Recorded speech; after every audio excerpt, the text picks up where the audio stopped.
ბოლო დღეებში ჩატარებულმა გამოკითხვებმა აჩვენა, რომ მედიკამენტებზე ხელმისაწვდომობა ქვეყნის ერთ-ერთ უმთავრეს გამოწვევად რჩება.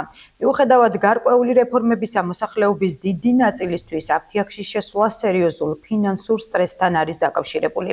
ჩვენს მიერ გამოკითხული რესპონდენტების უმრავლესობა აღნიშნავს, რომ წამლების ფასი მათ ყოველდღიურ შემოსავალთან შეუსაბამოა. ადამიანები ხშირად დგებიან დილემის წინაშე, იყიდონ საკვები თუ სასიცოცხლოდ მნიშვნელოვანი მედიკამენტი. ყველაზე მძიმე მდგომარეობაში პენსიონერები არიან. სასწაული. ერთი თვის წამალი რო ვიყიდო, 600 ლარი არ მეყოფი. აი რამე შეღავათი არ არის თქვენთან? მარტო პენსიონერების ის. რა შეღავათი არის?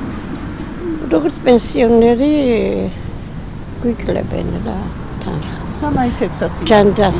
კი. და ამას როგორ მოახერხებს პენსიონერი, როცა ბევრად აღემატება? რასაც შევწუდები, იმას ვიყიდი და დავli. არაფერმა არ დაიკლო, პირიქით მოიმატა ყველაფერმა, რა დაიკლო შვილო.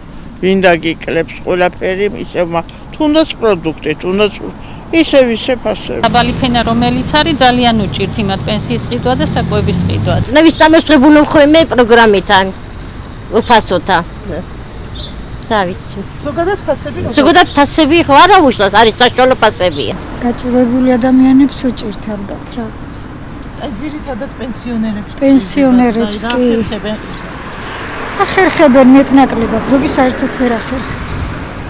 საშინელი სიტუაცია. ვისაც სამსახური აქვს ჩემო კარგო, შეძლებს დაგვარად იყიდის, მაგრამ ვისაც არ აქვს, აი იმისთვის საშინელებაა.